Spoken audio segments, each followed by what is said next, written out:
Hi everyone. Sorry, I wasn't sure if I was live then. I think it's there we go. We're live.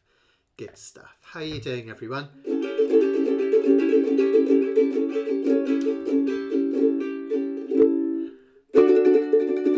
We're gonna have loads and loads of fun today. Playing with our ukuleles.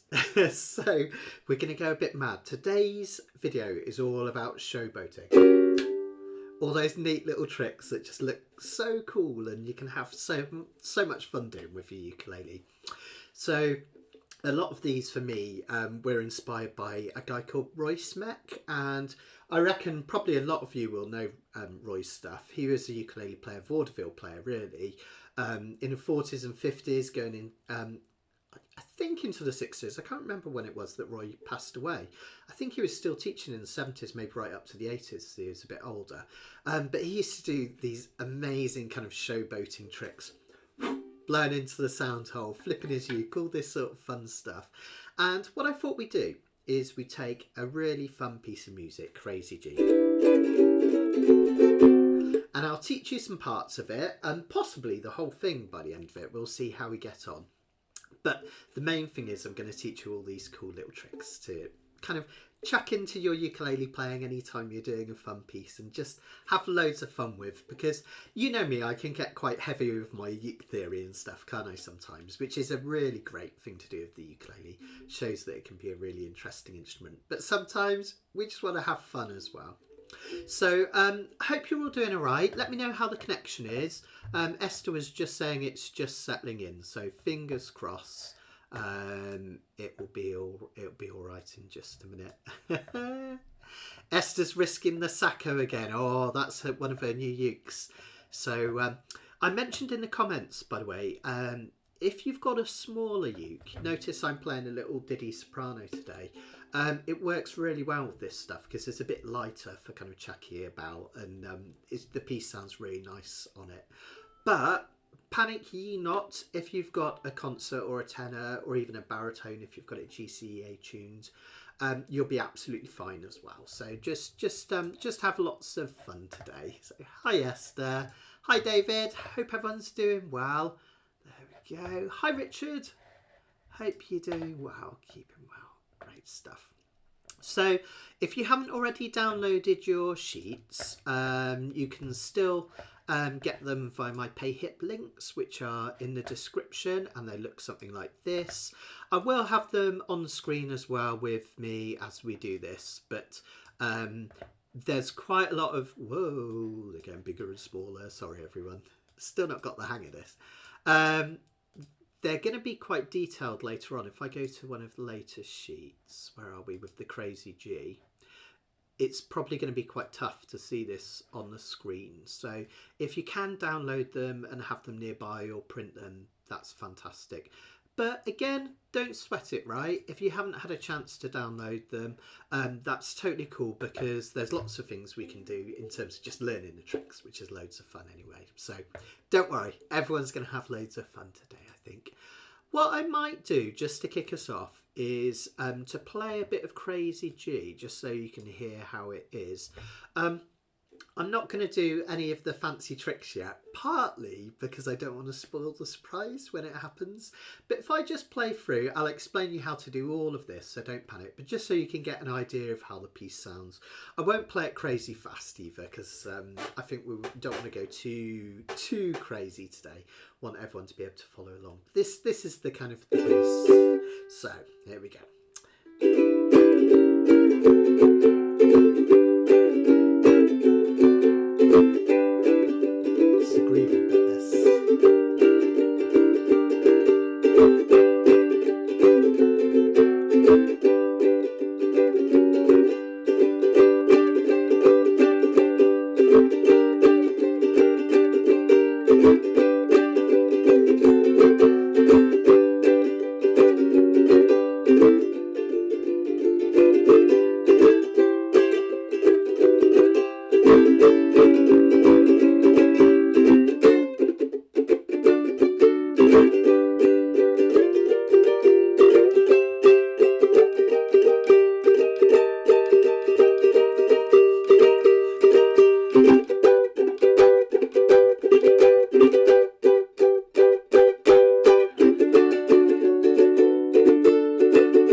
I hope you enjoyed that.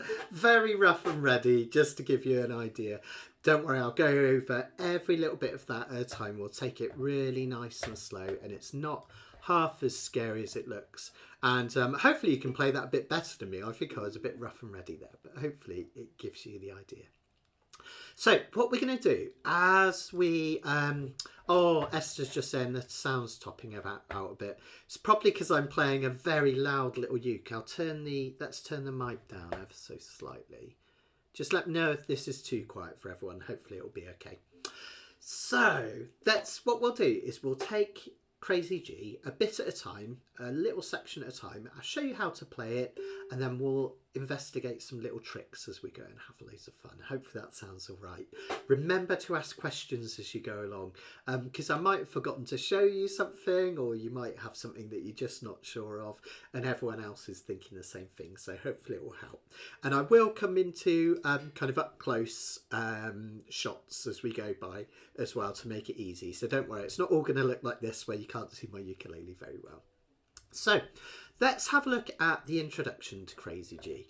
By the way, it's called Crazy G because most of the chords are type of G chords. So the first one's a G and a G6. Then it goes to a G minor. And there's all these types of G chords, or sometimes it's G shapes that move up and down the fretboard. So this is why it's called Crazy G. No one actually really knows who first wrote this. We think it comes from Hawaii back in the day, but loads of people have played it since and kind of made it their own, which is good fun. So let's have a look at the intro, and then we'll do perhaps a couple of tricks as we go then. So first of all, I'll just show you how this sheet works. So you've got all these little chord diagrams. You realise that I haven't named the chords in terms of this is a G or a G6 or whatever, because I didn't want it to look too busy. There's enough going on already. So just see them as literally shapes that you can move about. On top of each one of the little chord diagrams is a number, and that number tells you how many beats you play for. The little number next to it is actually an apostrophe. So what looks like, let's see if I can get it big, just so everyone can see it on the screen. What looks like 21 up there on the right is actually 2 apostrophe. So that means you play that shape for 2 beats. And that's kind of like 2 down strums, you can think of it as, I guess. So the intro, what we do, let me come into my close angle. We basically take this, which is a G6 shape, and we play it for 2 beats. You can either strum up and down twice quickly, just down, up, or you can just strum just whilst you're getting to know it, just do down strums. Then we move our fingers backwards, and then we take our fingers up to this D7, and finally add your little finger to the 5th fret up here. And we literally just do that twice. So we've got this G shape without this finger. We pull it back. We keep that shape up here for a D7. And then we pinch this one here, okay? So at speed, it'll sound something like this. Okay, and we do that again. Too bad, right? See all this stuff, it sounds kind of crazy and scary, but actually it's not too bad. Now I think we should be ready for our first trick here. I think we could have loads of fun. So let's do the ukulele boomerang, I think, with this one. Let me just move this out of the way for a minute. So first thing we're going to do, make sure you've... Hi Margaret, don't worry. Margaret's running a little late. It's all good. It's all good. We're all here now. So I've just shown you the intro, Margaret. It's ever so simple. You'll get it in just a second. Okay. So what we can do is after we've played that last chord, that D7, we can throw our uke, play a note and bring it back again. So as we throw, this is what I'm coming out. I'm making sure I don't hit my computer. As I throw, I'm actually going to hit a note. So I've got... Oh, that wasn't very good. Let me try that again. That's better. And then I bring my uke back. Now you can go super fast. There's a guy called Ralph Shaw who is an amazing ukulele player and does all these tricks. And sometimes he used to do this uke throw, and rather than just hanging on to it like we are, he'd have a little bit of very short little bungee cord attached to his hand, and the uke would actually go away from the hand and come back in, and then he'd bring it in for a chord, which is like, oh, it's just mind-boggling. But let's show you how to do it. So in slow motion, we've got our intro, and don't worry, even if you don't play this, you can just do the throw.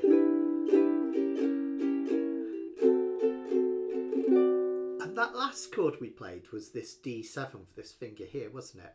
Well, what you do, making sure you're gripping the ukulele fairly tight up here, is you pull the ukulele away from you. You can go up towards the screen as long as you're not going to smash in your computer, or away to the side. And notice my little finger's still on that note up here.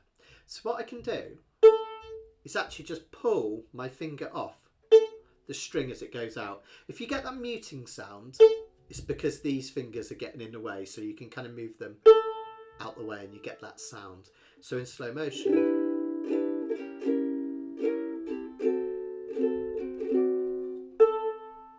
cool, huh? And then you bring it back. It's just a bit of slapstick, just a bit of fun. And what you can do is practice going super slow, moving it out, flicking that string. That's better. Bringing it back in. Another way to do this, which this is what Royce Meck was really, really famous for, is rather than throwing the uke, we hit the note and then we kind of wiggle the ukulele. Now, if you're doing that, notice again, it goes dead, right? So what you want to do, take the chord away and then just ping the note, and you'll get a nice clear note. So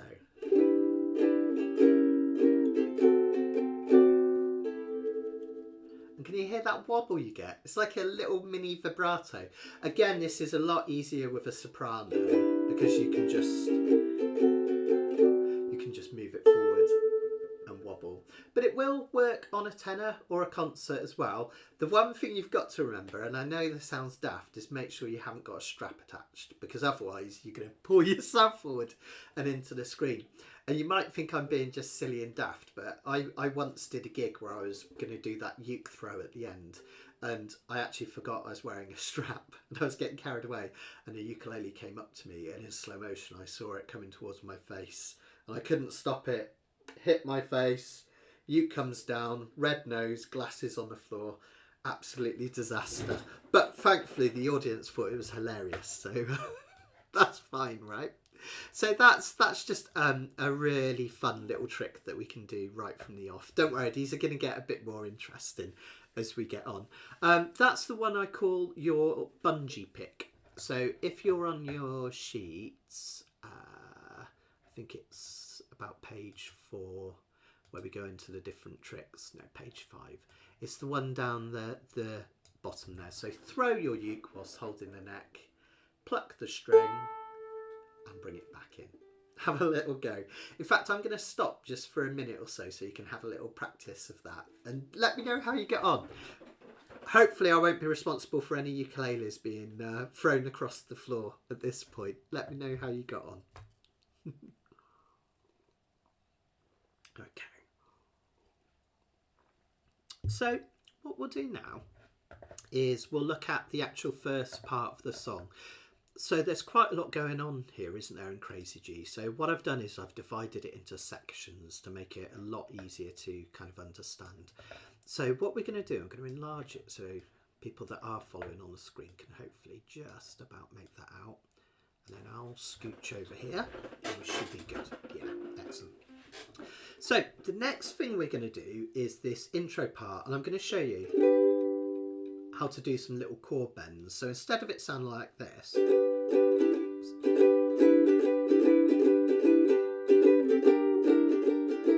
which is still pretty cool, you can put a bit of personality into it.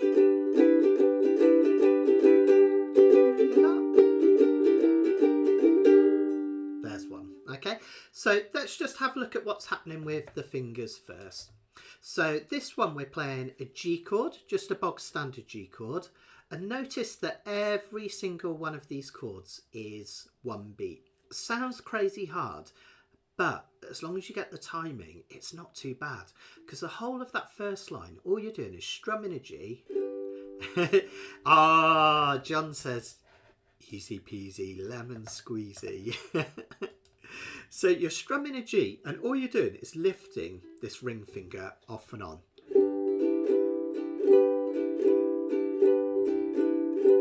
And notice we end up with it back on. So that first line is literally on, off, on, off, on, off, on. Not too bad, right?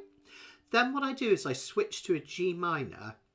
I keep this ring finger where it is, and I switch these other two round like this. Kind of looks almost like an F chord has moved down. That's technically a G minor chord, but we don't have to worry about chord names. And what do? Literally exactly the same thing.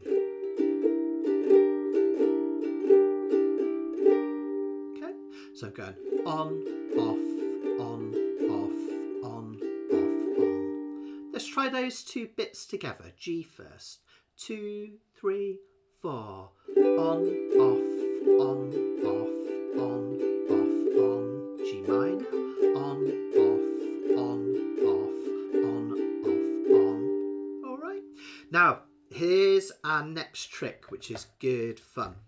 We can put a little bit of personality into the last part of each of those lines. Do you hear? That's quite subtle. And what we're doing is an actual chord bend. A lot of people are used to bending strings, so you know when you play the blues, you might do a bit of that kind of crazy bending. Well, you can do exactly the same thing with a chord. What I'd like you to do is hold the G chord, just strum down, and whichever you find easiest, I either want you to bend upwards. That just means you push all of your fingers, or at least two of them, upwards, and you'll get this sound. Do you hear that? It's quite subtle, but when you're strumming you really hear it. Some people find it easier to push upwards, other people find it easier to pull downwards. Generally I think I like to pull down on that one because I find it easier. The only thing you've got to be careful is not actually pulling a string right off the edge of your ukulele. That can be a bit uncomfortable sometimes. So you can actually do that whilst you're strumming like this.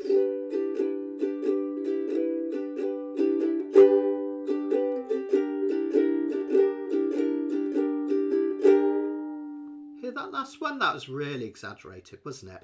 And it just makes it fun.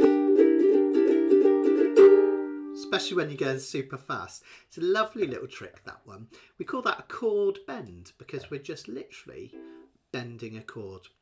Now, unlike some of these tricks where I've put them in specific places, you can do that at any point in the song and it will sound really sweet. Okay, so anytime you're resting on a chord, just try pushing up for a little bit of a bend.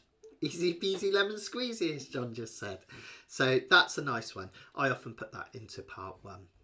Let's finish off part one then with the next two lines. Okay, let me just get them. There we go, nice and big on the screen. So after we've done our flip, that's a bit too big.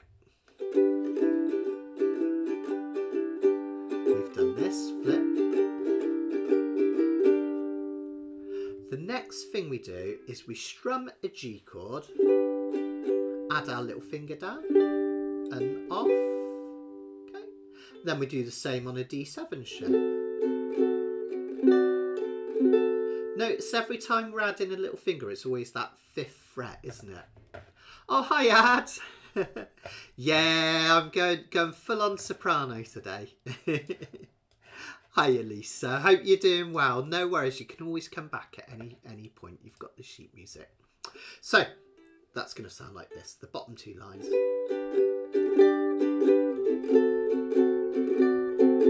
And then finally, the last bit, we just play a G for 4, we dip back and back to a G. All right, so if I go really slowly, the whole of that part one, I'll put it on the screen here and come over here so you can still see me. Try playing along with me really slowly and I'll describe it as we go. 1, 2, 3, 4, G. On, off, on, off, on, off, on. And bend if you like. On, off, on, off, on, off. Bend if you like. Just strum a G. Add your little finger. D7. Add your little finger. Play G. And then we pull it back. Isn't that lovely? Super simple once you've done it a few times. It's quite tricky at first, I'm not going to tell a lie, but remember today isn't just about playing this piece perfectly. Today is about the fun. Now, this is where my absolute favourite of all of them come in. Hi Danya, hope you're keeping well. Good to see you, good to see you. So, this is my favourite one, the chord nudge. Okay, this is often called the nudge. Did you notice on that last bit, let me come in close, we had this G, and then we pulled it back, didn't we? Almost like we're flattening it. Now what I love to do is this.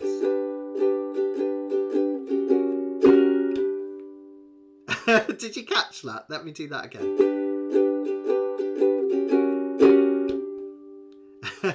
It's a neat little trick if you do it even faster.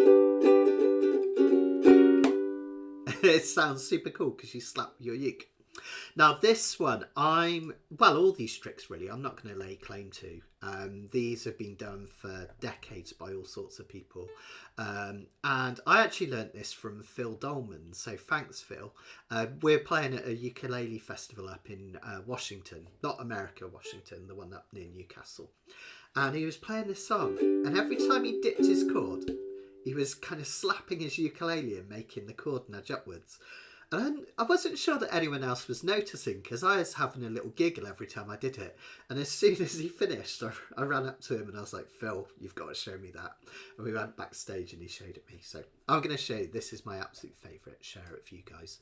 Now this one, you can do it with a strap or if you're holding your uke up here. But I actually find this one is easier to do if your uke is kind of resting on your lap, because it's already got a little bit of support.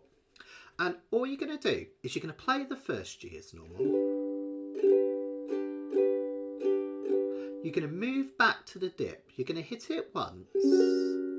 Then the second time you hit it, you're going to take this hand and in effect, you're going to push the ukulele up. So your fingers are staying where they are, but as you touch the ukulele, can you see how it pushes me back into the G position? So I get this.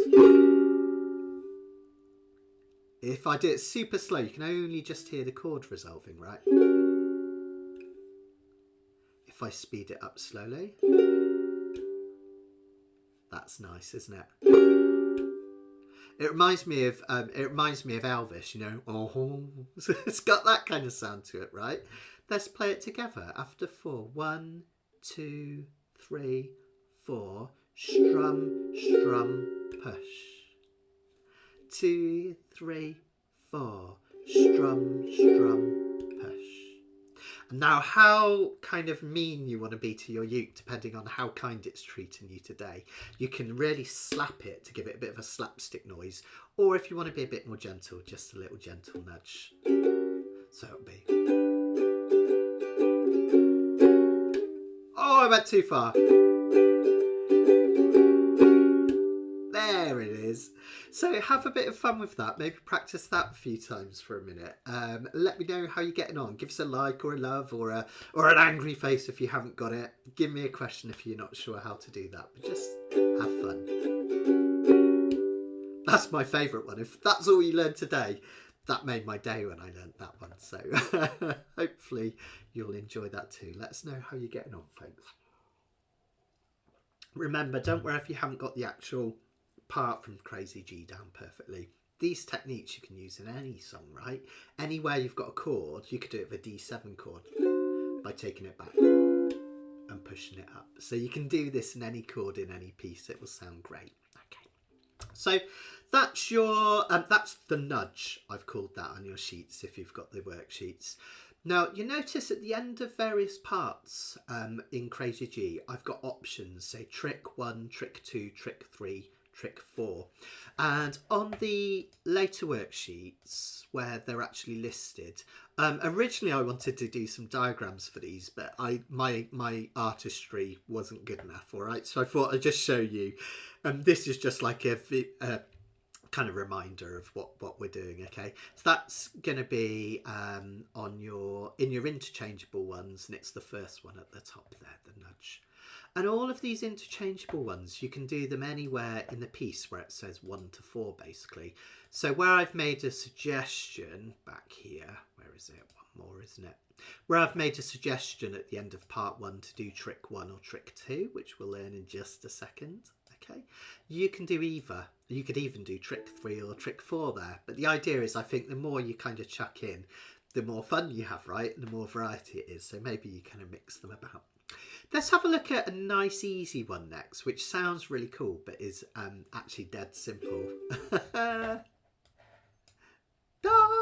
Esther's got it. Well done. Well done. Okay, so the other one we can do is this kind of ratchet sound, as often called. I'll do it again. Let me come in close, actually. Where are we? There we go. Do you hear that zip? It's almost like a zip being unzipped. And it leads you into the next piece. It actually sounds nicer when I go into the next section, right?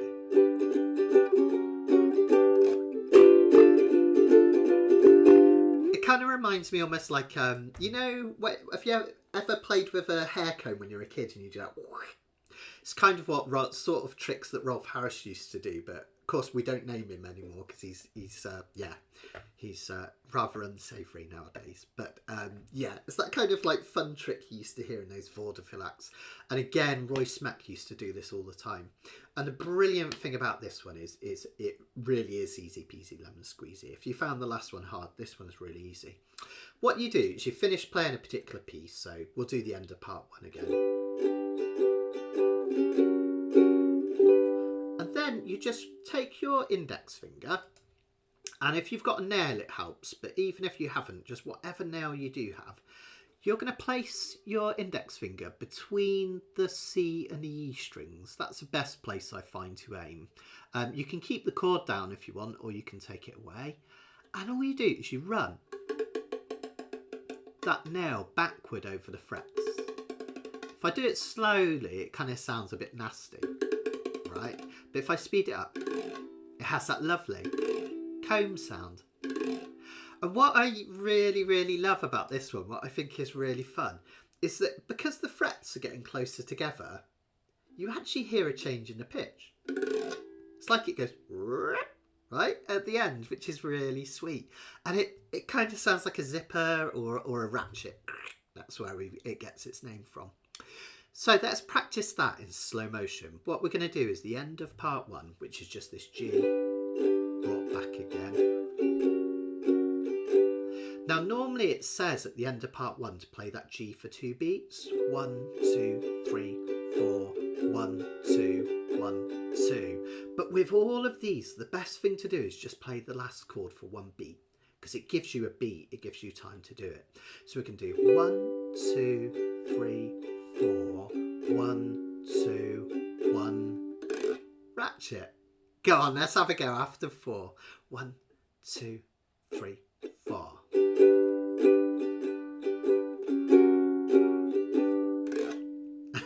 And again, 2, 3, 4.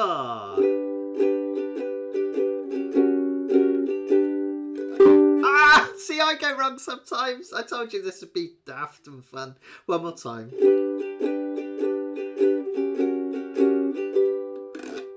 And the reason I went wrong, let that be a teachable moment. I'm not going to tell a lie and said I did it on purpose. Is I didn't put my finger in between those middle 2 strings. If you do that and try and do it along the side, your fingers just fall off. So really aim between that C and the C and the A string. The next chord after that is going to be another G chord. So let's practice going into the next section. That will sound like this.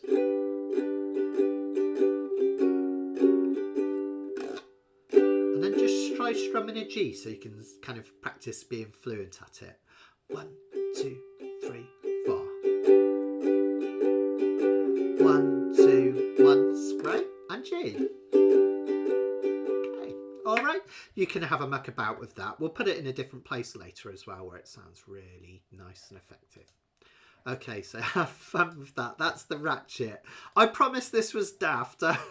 That's all right, everyone. But hopefully you're having fun and you can impress your kids, your neighbours, your partners, your friends, whatever of this. It's all good fun. Let's have a quick look at part 2 then of Create a G. This bit is all about adding your little finger into various places on the A string. Okay, basically what's happening is you're strumming a G and your little finger is hitting the 5th fret, the 3rd fret and off. So again in slow motion that will sound like this. Okay, and if you do that for strum, not too bad, right? And we do that twice. We go up again. Okay, that's your first line. Then you're probably getting the idea of how this song works now. We flip to that G minor. Guess what? We do exactly the same thing.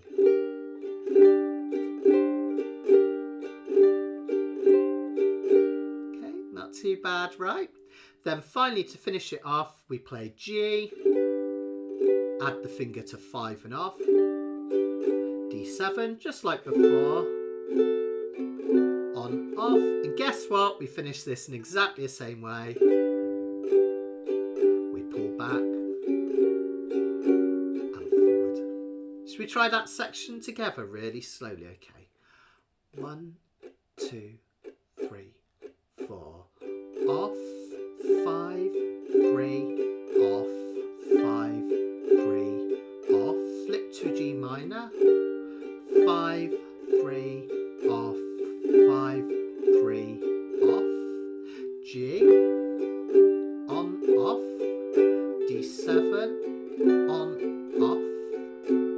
G, 2, 3, 4, back, and G.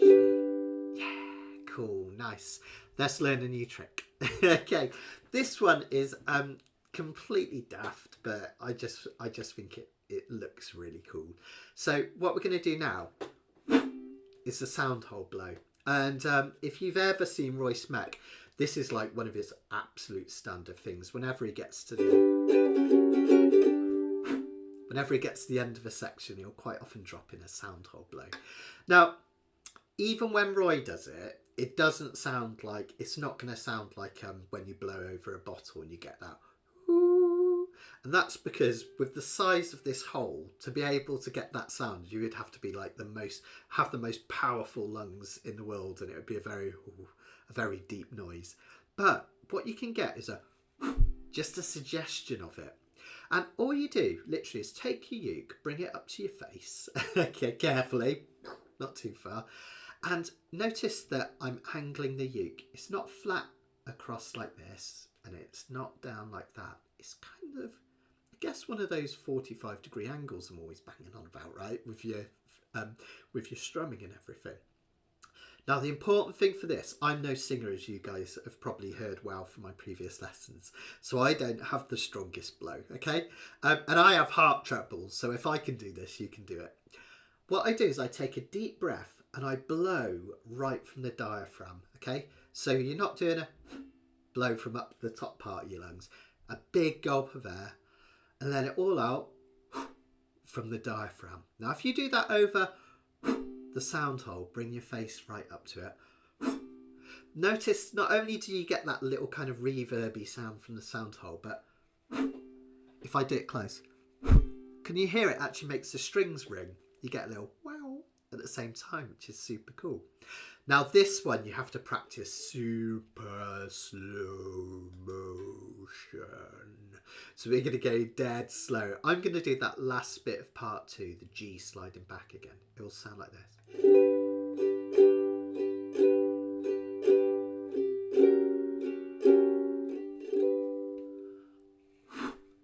Okay, let's try it a few times. 2, 3, 4.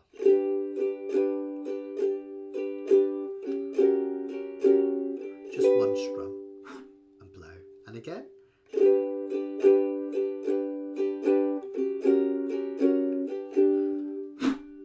One more time.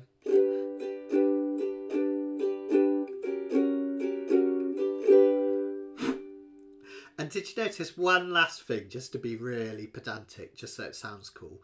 Try and keep your finger on the original chord. If you take it off, it'll sound really messy as you go. So keep that finger on the G.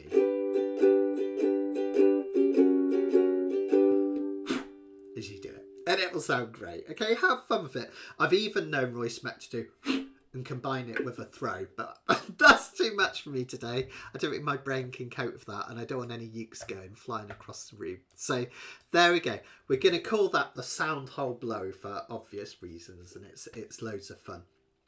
I seem to be telling you all my silly tales today, so I'll carry on. Word of warning, make sure you breathe on the way up and then blow into it.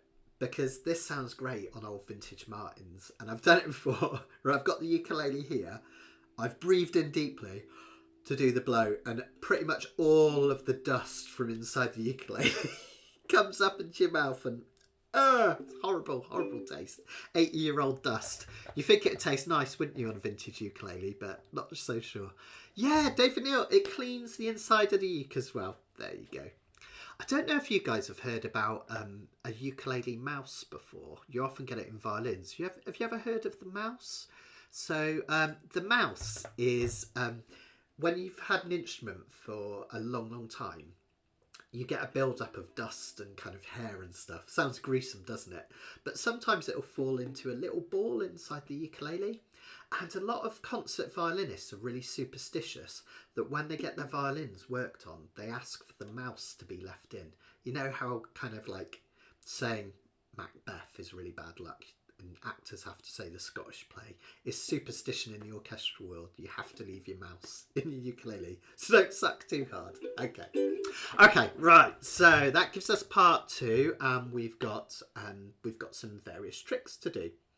I think that's pretty much most of the interchangeable tricks 1 to 4. So we can do the bungee one at the end as well. We'll play that G, ping it out, and just ping a string and come back in. Okay, so that would be the bungee option as well. So as you play this through later, on your own or with me, you can vary those first 4 tricks that we've done over parts 1 and 2, and they sound really cool.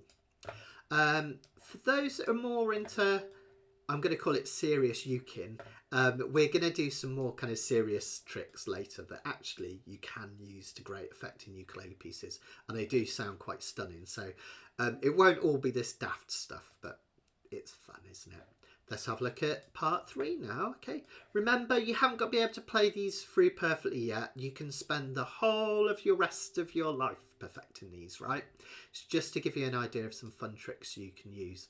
And I do have a video, I'll put a link in the description at the end, actually just teaching Crazy G as a piece. So if you really want to get into Crazy G, you can watch that video as well. It's all completely free. Okay, but let's have a look at part 3. It's a similar thing to what's been happening, only this time we're going to switch from a G to a G7. So we've had G, we've had G minor, and this one is G7, right? You probably all know how to play that, right? And literally, all you're going to do, it's easy peasy lemon squeezy, is just take this finger on and off. Have you noticed that all this complex stuff we're doing in this piece of music, which sounds amazing, when you do it fast, it's literally just taking fingers on and off. So practice slow and learn fast, okay? So we're going to hold that G7 down, and we're just going to go on, off, on, off, on, off, on. Yeah, not too difficult, is it? Let's do it. 2, 3, 4. On, off, on, off, on, off, on. The next next thing is we do, it's like a C6 chord, so it's a kind of an unusual one. We're going to do this shape up at frets 4 and 5. And what you're doing is you're barring the 3rd fret with your index finger on the E and A strings. And then your 3rd finger reaches over the top onto the 4th fret of that C string, okay? Once you've got it, it can be a bit difficult, this one. Some people do like to use kind of 3 fingers for this one if you prefer. That's totally cool as well. I find it easier just to use 2 like this. And all you can do is strum that for 4 beats. Guess what? You pull it back and forward again. It's that simple. And of course, what you could do just for fun. Oh, let's go back to that one.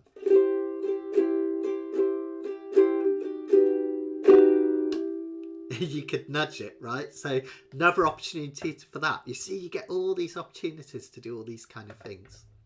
After we've done that, we go to an A7 up here, bog standard A7, and we're just adding fingers onto the A string. Off, 2nd fret, 3rd fret. You can reach over to the 4th fret for that 3rd finger, or I go to my little finger.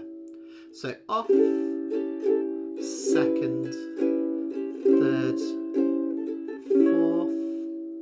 Then we have a D7 barred. And we add our little finger. That's it, okay? Should we try the whole of that part really, really slowly, okay? Starting from the G7. Don't worry about the tricks yet. Let's just give it a go. 1, 2, 3, 4. G7. On, off, on, off, on, off, on. That's C6 shape. 1, 2, 3, 4. Pull back and forward. A7 chord. 2, 3, 4. D7. And then with the little finger on 5. Not too bad once you get the hang of it. Now there's another little trick here which is getting a little bit more sophisticated now, and it's quite tricky. So if I do that A7 a bit faster. Sorry, what am I doing?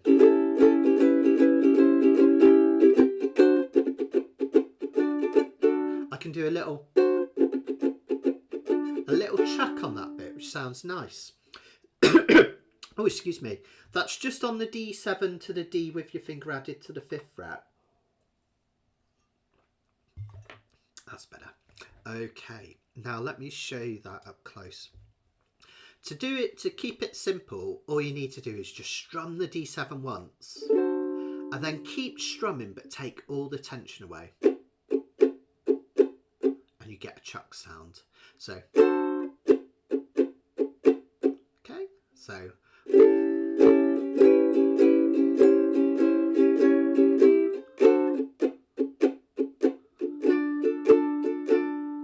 Just kind of adds a little bit of interest, doesn't it, which is super nice. If you're super fancy and you know how to do triplets, what I'll sometimes do is hit this D7 and triplet the chuck and add that finger in. Now triplets aren't as scary as they sound. Again, another technique that you can do in loads of pieces of music. A triplet is when we have the sound of 3 beats in the space of, 3 strums in the space of 1 beat, right?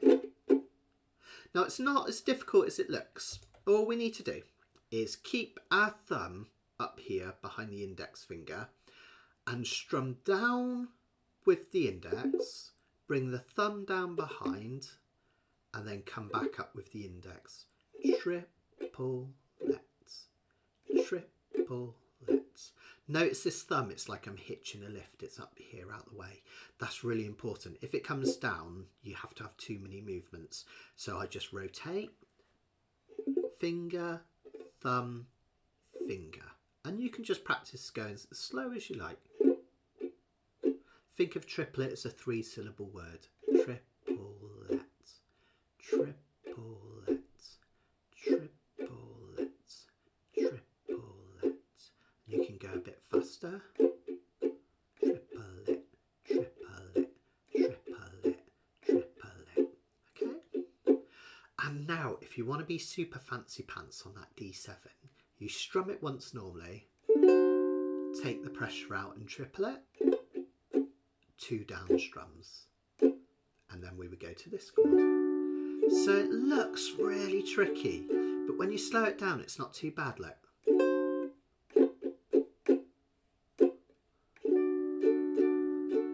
That's down, triple it, down, down, strum. When I do that speed with the A7 part,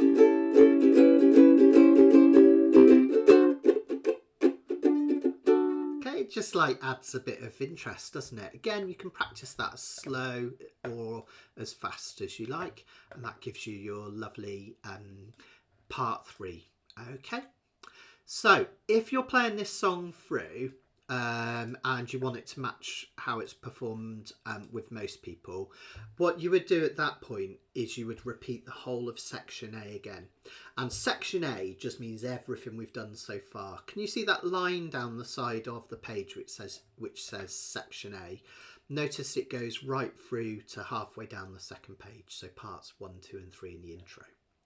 I'm going to play through it dead slow, and I want you to try joining in, but don't worry if you don't manage it, okay? Let's just try it for fun.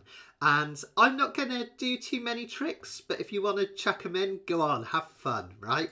Doesn't matter if you go wrong, no one can listen, just have fun. And if you want to just practice the tricks whilst we do this, if you're not sure about Crazy G, just have a bit of fun doing that.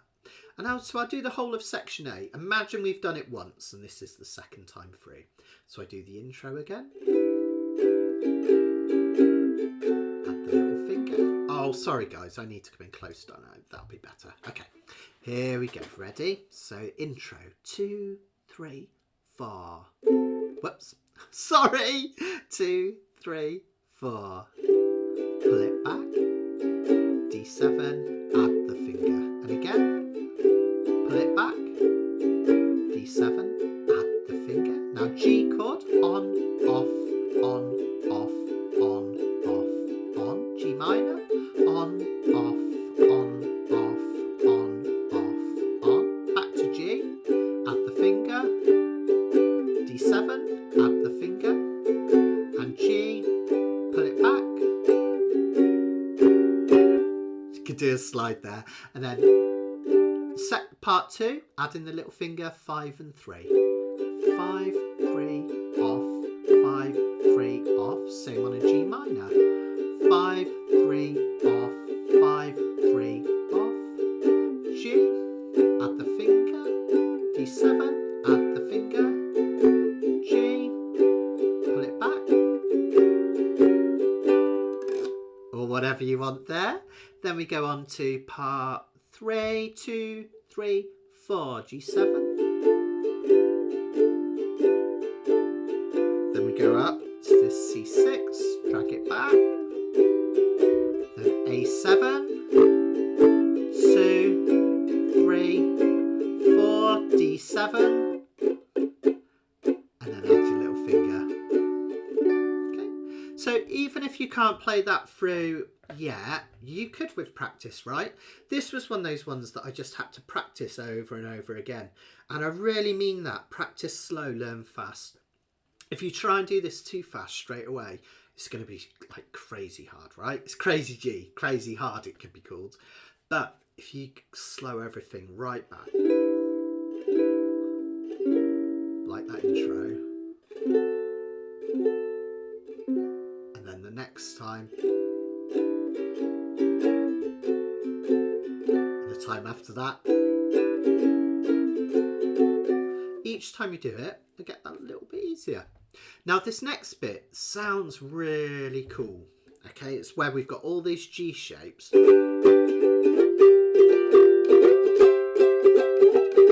coming up the fretboard. But again, this is actually one of the easiest parts I'm going to show you. It's just the same shape taken up or down. No worries, Margaret. I'll see you again later. You can come back to this any time you want, guys. Okay, so part 4, after we've repeated the whole of section A, all we're going to do is take a G chord and move it up the fretboard. Just follow it.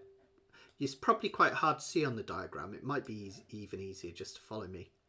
The cool thing about this is you basically just move this shape up to the dots. Okay, so you're starting in normal G position. Then you move it up to the 5th fret, next dot, right? You move it up to the next dot, 10th fret. And then you move it up to the next dot, which is way up the top. So I'll do that again. G, 5th fret, 7th fret. I think I said 10, didn't I? Sorry, guys. And then 10. Whoops. There it is. Now, do you notice I run into a bit of a problem there? If I keep strumming here, I've run out of fretboards, right? So you'll notice when I play it, if I do it properly, I actually move my hand back, this right hand, as I move up. Basically, every time I shift up, I come back further. It's good practice to do anyway. Get your hand out the way and it keeps the timbre the same. And then this last bit might be quite hard to see on your sheet. What we're doing in effect is we're taking this little finger and we're placing it on the 13th fret. It's almost impossible to see with these fingers in a way, but it's going in here, okay? So you're playing a G chord at the 12th fret, okay? And then your little finger is squeezing right here at the 13th. There's a real squeeze on soprano. Hang on, let me make sure. Yeah, there we go. No, I've got it in the wrong place. Sorry, it's the next one along. So sorry, guys. I'm having a bit of a daft moment here. Let me go through that again. G, 5, 7, 10. Finger comes down on the 13th, the next one across, guys. And then one further, which is the 14th. You can hear the intonation on my uke isn't liking that very much up here. It's not bad, but it's quite hard to get a perfect sounding kind of chord on the soprano up there. So basically you're just thinking, taking the G up to the dots, and then putting your finger down next to where it is, and then one higher.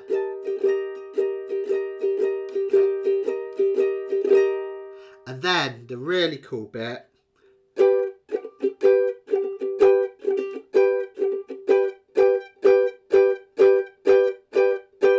that's really sweet, isn't it? But it's a really simple thing to do. Let me show you. So in effect, what I'm doing is I'm playing another G. Doesn't look like a G, does it? These ones kind of look like G chords, even when they're going up the fretboard. They're not really, but this actually is a G chord.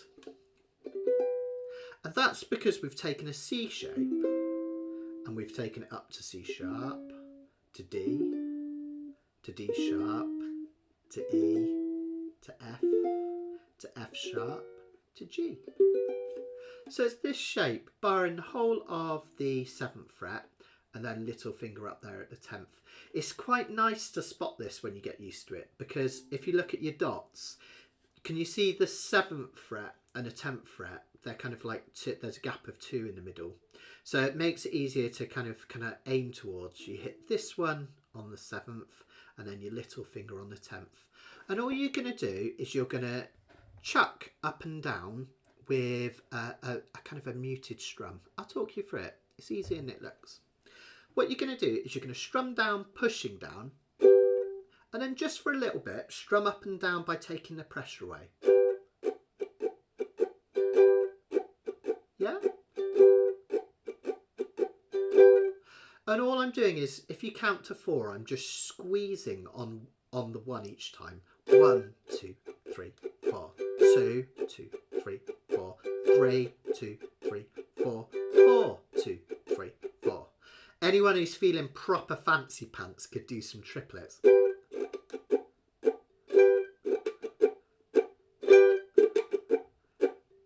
If that's too much for now, just strum up and down chucking. It sounds really cool. That's kind of building up the tension, isn't it? And then to build the tension up even further, we strum and squeeze down on every strum. Just 8 times. It's that simple. So from here, I've got 1, 2, 3, 4, 2, 2, 3, 4, 3, 2, 3, 4, 4, 2, 3, 4, 1, 2, 3, 4, 5, 6, 7, 8. You can stick a trick in there if you want at the end. Just loads of fun. Okay. Again, don't sweat too much about that. If that's too much at the moment, like, don't worry about it. You can get that with practice. If I try the whole of that part 4, it's this bit up here on my left. It will sound like this. So you can have a go with me if you like. I'll do it really slowly. So G's up the fretboard first. 1, 2, 3, 4.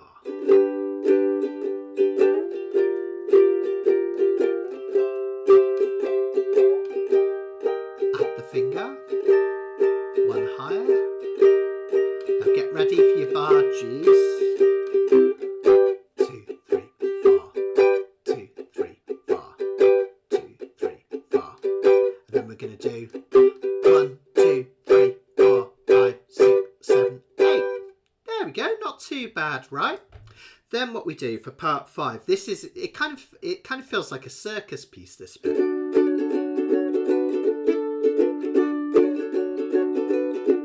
So I'm doing it a little bit rough there. So what we're doing is we're hitting the same shape that we did up here to make a G down here at the 2nd and the 5th. And that gives us a D. That's a nice lesson in itself, isn't it? How we've taken a C chord and we've turned it into a D chord. And if we go the right way up here, we've turned it into a G chord. Okay. So this time we're going to play a D chord here. You're going to come back to the 3rd fret, 2nd fret. No, you're not. I'm going to do that again. I'm so sorry, guys. I've lost it. I'm going to do 5, 4, then no finger at all, just this one. Now next we need this open A.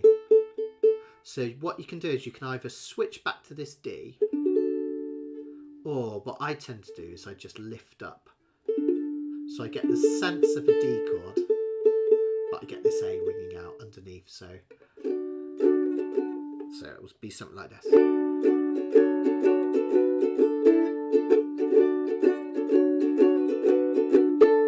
Okay, sounds a little bit rough, but when you do it super fast, you won't notice that. The other way is just to finger a D here and move your finger from 5 to 4 to 2. To off. But either way, just see what works with you. And we've got that. We'll do it again. And then we've got these A7s again.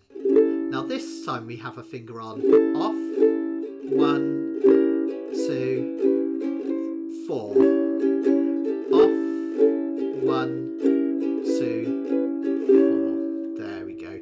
Sorry guys, I was getting a bit distracted by something then. That was a bit naughty.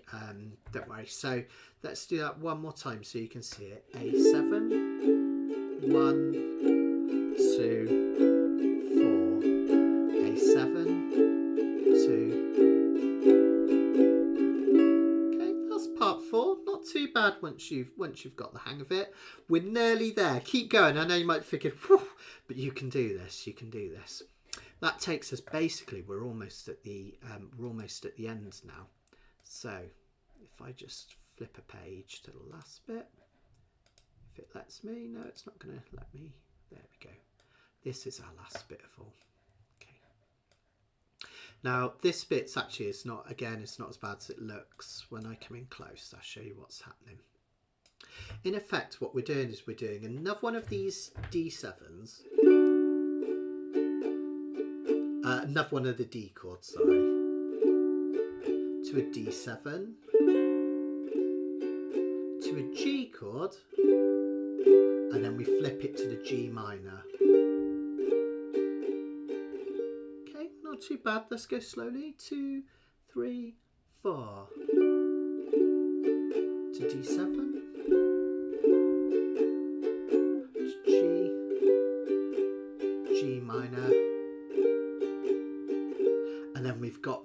final bit of A7. Off, 1, 2, 4. And again, off, 1, 2, 4. One last time. Off, 1, 2, 4. And we're nearly there. Finally, just to finish off, then I'll show you all the fun bits, because this is a bit that you can do loads of tricks on. We go to this D shape again and we shake it out. I'll show you how to do this in a sec. We move the whole shape up and we move it back to where we started. And at the end, I'm going to show you how to flip your uke, which is loads of fun. We call that tremolo playing when we did those Ds. I'll show it you in a sec. First of all, I wanted to show you, we'd had all those A7s before the last bit. I'll just play it for you, this bit here. We do it 3 times, right? Well, Roy Smeck, when he does a version of this, he does these beautiful windmill triplets. They sound a little bit like this.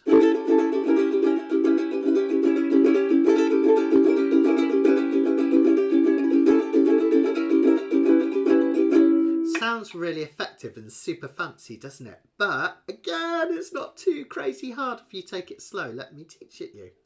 So, just to do the triplets, let's just mute our strings. We just have that sound.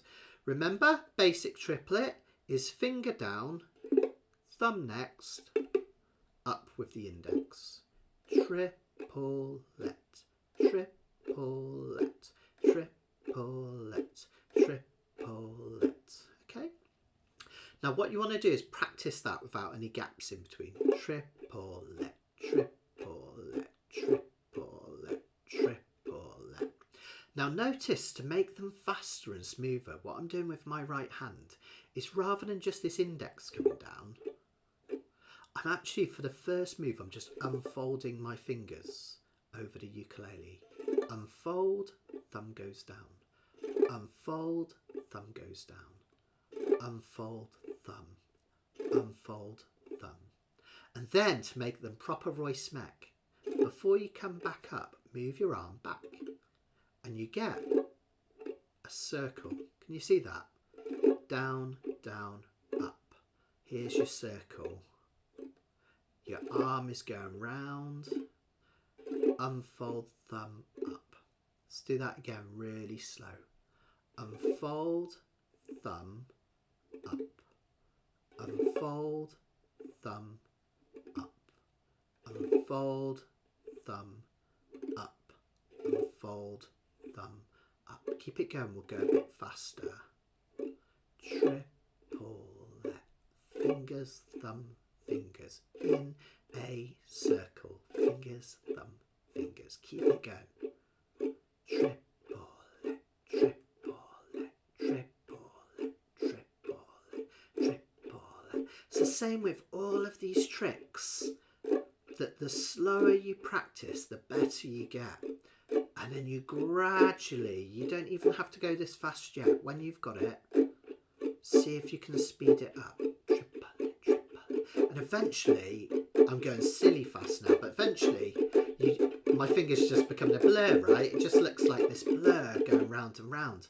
And all he's doing is that triplet round and round fast. And you just have to practice taking it faster and faster. And all you need to do, right? It's not all you need to do, it's hard, but you can do it. You do that at the same time as playing those A7 shapes.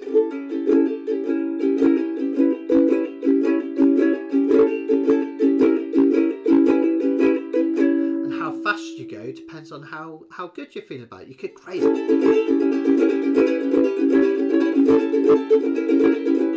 can go crazy fast, or you can do it at your own pace. Still looks and sounds really cool, right? And my favourite thing to do, guys, is to start as fast as I can and then slow down.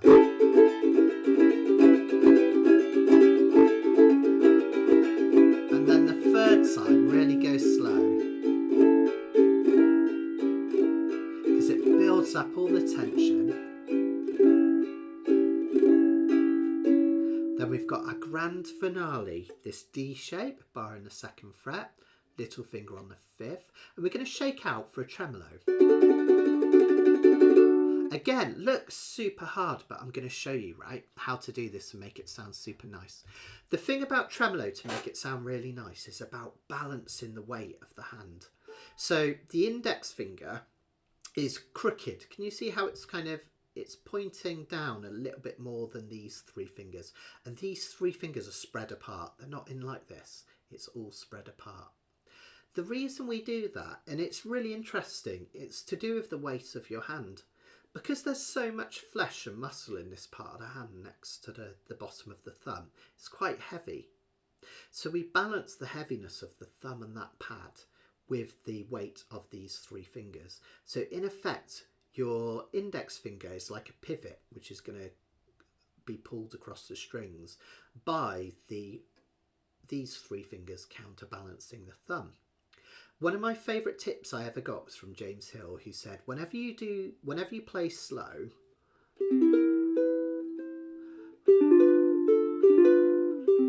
push quite hard. Whenever you're doing anything fast, make it as light as possible. So as we hold down that D7 chord, just practice just moving the tip of this index finger over the strings. And again, you can start slow as you like. Okay? Now it doesn't sound like much light because at the moment there's not much speed, but when you do it fast, it sounds lovely. So practice going up and down, very light, just the tip of your index finger, and then gradually increase that speed. Eventually, look at that, my hand turns into a blur. And all I'm doing is the same thing, just faster and faster. We'll keep going.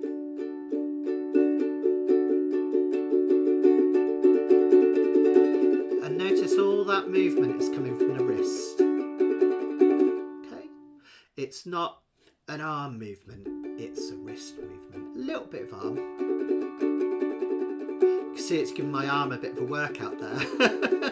When I saw Jake Shimabukuro play down in Bristol, one of the things that amazed me was that his right arm was really muscly up here. It was like super muscly. Mine's not, I'm a wimpy ukulele player, but his was super muscly. But his left arm wasn't half as big, and it's because Jake does all this, doesn't he? Crazy fast stuff, so he's built up that muscle. Just thought it was funny. So that's your grand finale. We're going to shake it out in a D, and then all you do is slide it up, the whole shape, and bring it back again. And then you slow it down. Bonus trick that I haven't written down on your sheets is the flick. Okay, this I do. You've probably seen me do this at the end of loads of videos because I just like to. It's cheeky as heck. When I come back down and I slow down on that D, the last one, I literally flick the strings and then mute. Again, sounds fancy but is easy. What you need to do is push down as you flick, and then as soon as you flick, take all the pressure out of this hand so that it mutes it. Can you see that? So squeeze, release. Flick and squeeze, release. If in slow motion, okay, just flicking and releasing. Now this sounds silly, but it's really important. As you flick down, you want to be starting over the strings so that when you flick, your index finger is uncurling over the strings. Can you see that? Because if you start here, ow, you end up flicking the soundboard and it hurts like heck. So make sure you don't start your flick up here, otherwise it's going to hurt. Or here, and then it's going to flick the top of your ukulele. But if you do it over the strings, nice, right? Sounds a bit rough like that. But notice as soon as I mute up here, sounds great. Put that together, it'll sound like this. Move it up, move it back, slow it down, and then whenever you want, cheeky grin on your face, and there we go, neat, huh? Okay, whew. That was a lot to take in, wasn't it? Again, I really swear I mean this. Don't sweat it over Crazy G. That was a good chunk there where I was teaching you parts of Crazy G, and I probably, if anything, went into too much detail because you've got the sheets, you can work on that slowly. It's the tricks that you can practice and you can put into anything. So the windmill triplets was on the A7 part, but will work on any song, okay, where you're building up the tension, just round and round. Now we need to do the final trick. In fact, there's two more. The almost final trick. What we're going to do is we're going to throw our uke. What? Now, I want you to be really careful with this because I don't want this crashing into your computer. I don't want your ukulele ending up in bits. Make sure you've not got a strap on the ukulele. And make sure as you do this, which I'll show you in detail, that you're holding on to this part of the ukulele. Whatever happens when we flip our uke, there's always part of your hand, right hand, up here ready to catch it. Then what we're going to do, this is what it looks like in slow motion, by the way, right? It's just a flip and down. Looks really effective. I'll quite often do that at the end. I'll do a flip and then I'll do my my little pinch, okay? So, here we go. What you're going to do, let me get this out of the way, prepare everything so you can see properly. The crucial thing about this one is this right hand, okay? The reason I'm giggling is it's just daft, isn't it? It's just fun. If you start with your fingers on the uke, you can't kind of get much of a twist. In fact, I find it really hard to kind of even throw my uke up like that. It's really tricky. So the trick is to wind up this arm. So I wind up my arm by going over, fingers around the back, thumb is on the front of the ukulele. Now, if you imagine in slow motion when I unwind, that's going to pull the uke up, isn't it? Can you see that? I'll do that again. So this would be kind of your normal hand position. We wind up by going round like that. Thumb comes onto the top. I've wound up like a spring. Then, as I unwind, I twist my arm backwards into its natural position. The ukulele starts spinning, okay? One last time. Arm round, thumb here, and then I'm going to pull upwards. And as you pull upwards, make sure, you've probably just played this chord, right? Make sure your hand is creating a circle up this end, okay? So this part of the neck is basically going to spin around. Now you can let go a bit. You don't have to kind of, I find that hard because I've got small hands. It's not going to just stay in that circle. You can let it go a bit. But notice how the ukulele just kind of twists in the cracks of my hand between the thumb and the index finger, okay? So when you do that and you put that all together, okay, you get a flip. You can practice just flipping it. Don't worry about it where it lands at the moment, okay? Now, some of them are better than others, right? And at the moment, this is landing in, sometimes it's like that, sometimes it's on my lap. What you need to practice doing is, as you flip, you'll feel the ukulele turning up here, right, in your hand. And you'll feel, because the ukulele is at its thickest there and thinnest here, as you get used to it, you'll feel where it goes thin and you'll start to pinch. And as you pinch, the ukulele should, with practice, land with this face up. Do you see what I mean? I'm pinching down, crux, pinch, crux, pinch, crux, pinch. Can take a bit of practice, right? That wasn't perfect. That's better. And the more you do it, you'll be able to get it to land the right way round, okay? It's only spinning once. It's just doing a 360 once and back to where it started. Okay. The other thing you can do is with this hand, kind of as it goes round. It's hard to show you, isn't it? Because I can't do it in slow motion. As it goes round, sometimes with this hand, if you pull it towards yourself here, it will also, whoops, let's do a proper one. There we go. There we go. It will help cradle it in place. Okay. Have a little bit of fun with that. Please don't throw your best ukulele across the room. I should have had a disclaimer at the start, shouldn't I? I absolve myself of any responsibility for broken ukuleles. You can see why I'm doing this on a soprano. You could technically do it on a tenor.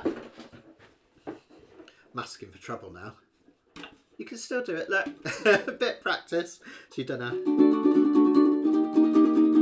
Slow it down. Spin. And you could do a flick at the end of there as well. So it is doable. Let me know how you get on. I don't want to see any angry faces though.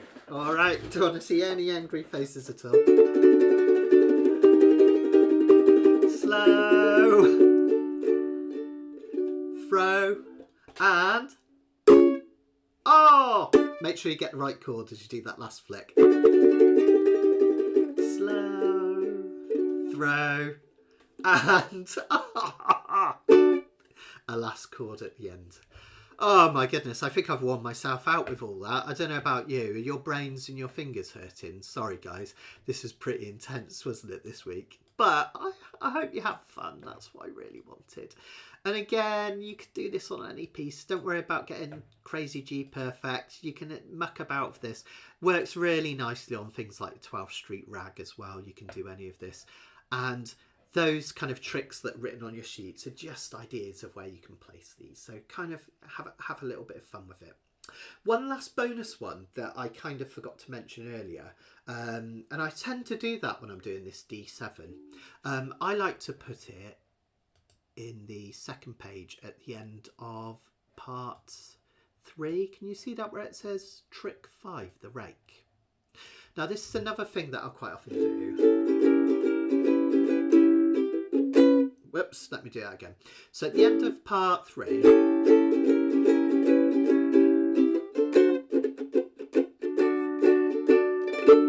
I'll quite often do a little rake. Did you see that?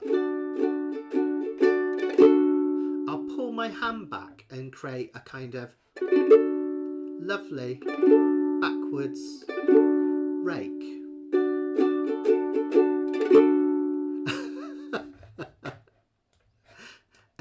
Esther's saying she's going to tell Phil how I'm treating his poor uke. Don't worry, I caught it, Esther. It's all good. If I dropped it, then I'd be in trouble. Then I'd be going back to Phil, that's who made my uke, and saying, can you fix it, please? Okay, so let's just show you the rake, because again, you can do this in loads of songs. It's a lovely trick. Really common one in Roy Smeck pieces again, but loads of people do this. You've probably even seen people like Jake and James Hill do this. Basically, what we do for a final strum on a chord is we pull our fingers back across the strings. And can you hear it almost sounds like a purr or like a brrr, like that sound. Now, the way that we do that is by gradually folding our fingers over the strings one at a time. So I'm just chucking up here, not holding a chord at all. Little finger curls back first, then kind of ring, then middle, then index. And as I do it, I'm pulling back ever so slightly. Can you see that? So as my index finger pulls back over the strings, I've got that delay and that trill. Practice it with me. It's really satisfying to do. I feel like I'm stroking a cat, which is quite nice. My ukulele is purring. Okay, he's gone totally mad, hasn't he, guys? Sorry. And you can speed it up. And it gives you... Okay, that lovely trill, right? Give us... Again, with all these things, it's super hard to get that speed straight away. But if you know that that's all I'm doing, you can just take your time with it. Pull up. And we get this lovely sound.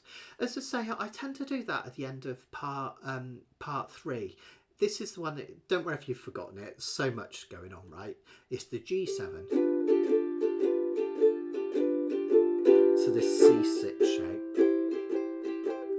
It comes after this next bit. A7, 2, 3, 4, D7, and D. Just there. I put it at the end of there. I think it sounds really kind of trill-like and pretty on that bit. But you could technically do it on any part of the song. We could do it on those first parts we did. Wasn't perfect there, but there's one. Okay, so you could technically do it on over any piece of Crazy G or any other song, and that's your rake. We call it the rake because it's like you're dragging a garden rake, isn't it, over the leaves. So, I'm going to take any questions because there could be quite a few today. There might not be, but I'll take any questions. I'm sure, I haven't been checking, but I'm sure 100% I lost a few people in the middle there because there was a heck of a lot of detail. But hopefully you lot that like to stay for the whole thing, you glutton for punishment, hopefully you got lots of little information in those tricks there, even if you weren't like able to play over the whole of Crazy G. What I'll do then is let's play through the whole thing really slowly. I don't think I'll put the tricks in necessarily because mine might be in different places to yours, maybe just here and there. But you put those tricks in wherever you feel necessary, okay? And just have loads and loads of fun. Sorry, it's a bit distracting. Rightly so, Esther, that's a good one. So my ukulele cat is eating a dustball mouse. I think so. Okay. So let's try the whole of Crazy G dead slow with all these little tricks if you fancy it, okay? If not, just practice the tricks. And if you've really just worn out and you don't want to play anymore, let me know how you got on. Let's have a few messages. Let me know if you're still with me and enjoying it. Okay, really slow from the start then with our introduction, okay? It's probably going to be hard to follow on screen, so just use your sheets if you got them, or copy my hands. Slow motion, okay? 1, 2, 3, 4. Back, D7, finger. Back, D7, finger. Whatever you want there, right? And then we go into our G. Off, on, flip to G minor. Get a bit of a groove on here, right? G, add your finger. D7, add your finger. G, pull back. And the next bit. Just 5, 3 off. G minor. 5, 3 off. 5, 3 off. G, on. D7, on. G, pull back and forwards. And whilst I'm doing that, I'm going to flip the page. Part 3 G7s. Up to your C6. Pull it back. A7s. Here comes our rake, guys. Good chance to practice it. D7. D. Nice. Then we go back to the start, okay? But let's just pretend we've done that. On to part 4. We're going to do G, taking our finger up the fretboard. Up to 5. Up to 7. Up to 10. Add this little finger. One more. Yeah, that's it. Look for your dots. And stab 8 times. Yeah, nice. Part 5 down to this shape. 2, 3, 4, 5, 4, 2, off. 5, 4, 2, off. A7. 1, 2, 4. A7. 1, 2, 4. Hold that 4 to do a little trick whilst I flip. Now we're going to do a D. D7. A G. Flip it to a G minor. Now windmill triplets. A7. 3, 4. 1, 2. And ready for the tremolo. D shape. Get ready to shake. Take it up 1 fret. Bring it back and slow down. Who's feeling daring enough? Flip and pinch. There we go. Oh my goodness. I'm exhausted. I bet you guys are as well. I think I might start a new series of workshops called Ukulele Aerobics with Matt Stead. What do you reckon? It's quite tiring, isn't it? No worries, Dunya. Hope you had a good time and had loads of fun with that. Remember, just enjoy. Just enjoy it. Have kind of loads of fun. If you like this stuff, as I say, Royce Meck's a classic one to check out. There's some modern artists that do some of this stuff. I know Peter Moss likes his bells and whistles and tricks. So Peter does a lot of the kind of, like those windmill triplets and things like that. So he's well worth checking out, Peter Moss. And of course, Phil, who taught me. Okay, Phil Dolman. He's a brilliant player, as you know. Really worth checking out as well. I'll have to think of any others as well. Stu Fuchs in the States has a whole series on these tricks on YouTube, so that's worth checking out as well. I think his nickname used to be, this is going back like 10 years or so, Ukulele Zen. But I think he's still teaching and doing lots of that stuff. But I certainly remember a while ago he was really into his tricks. But as I say, Royce Meck's the one to check out. One of my favourite videos is him doing a piece called His Pastimes. It's just like this super fast kind of picked part with all these tricks and loads of fun things there. So check out that one, Royce Meck, His Pastimes. I'm going to stay around for a little bit longer.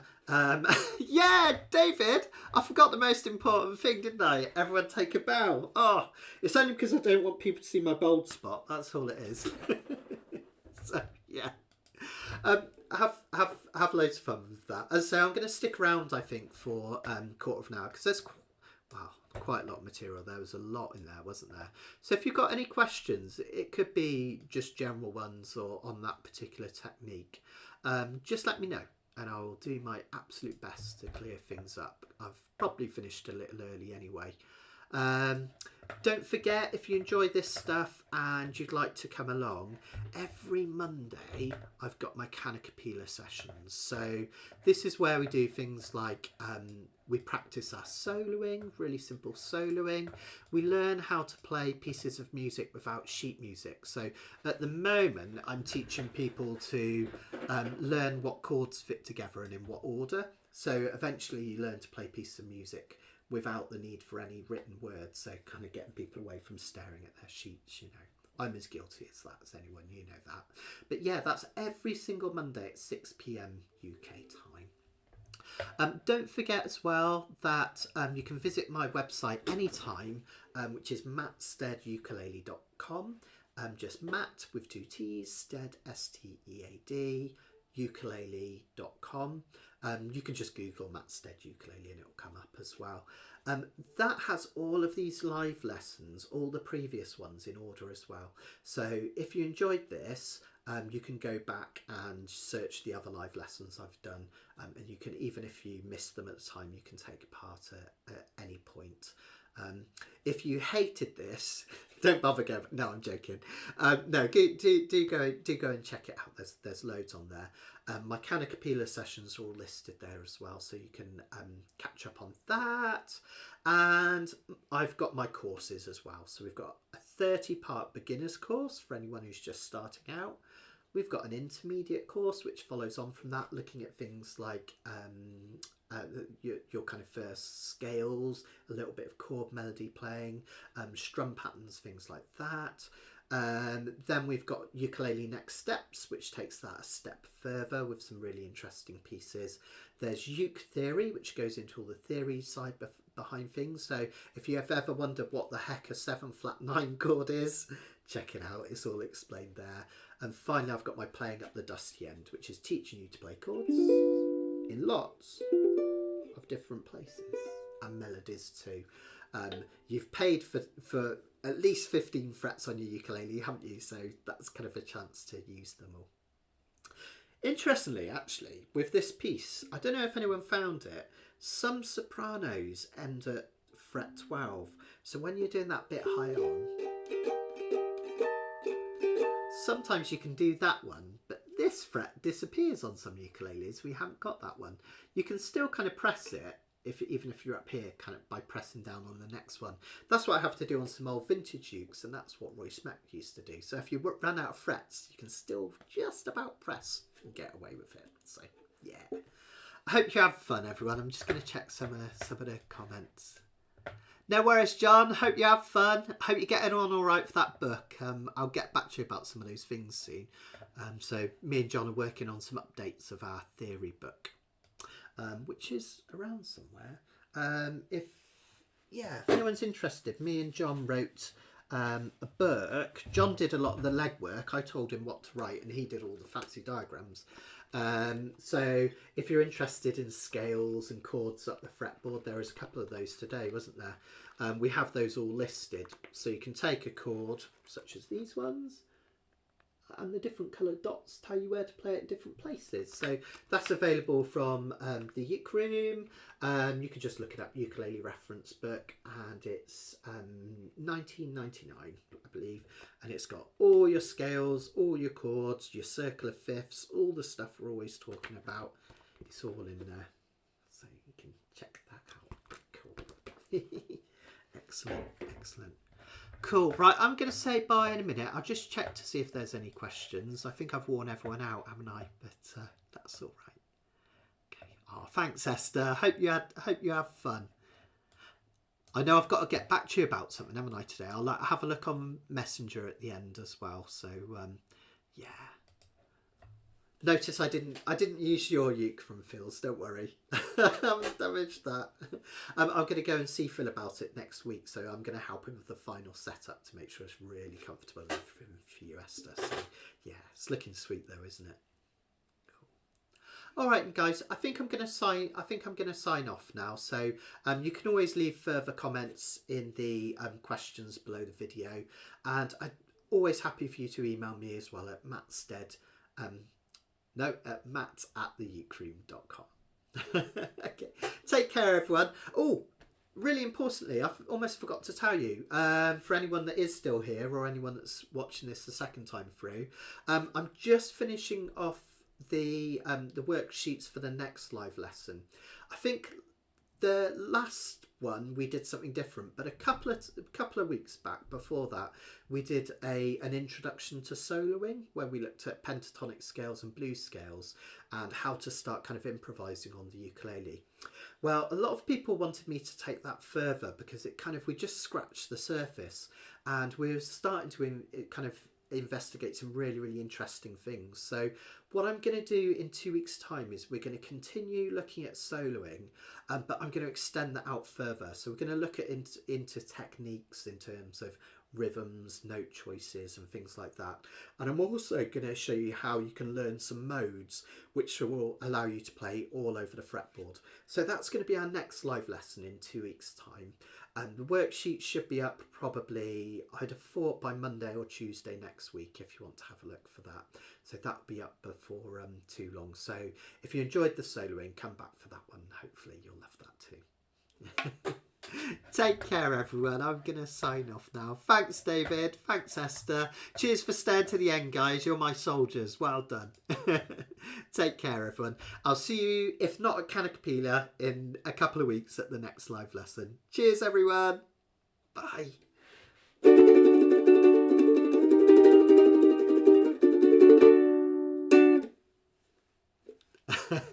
Take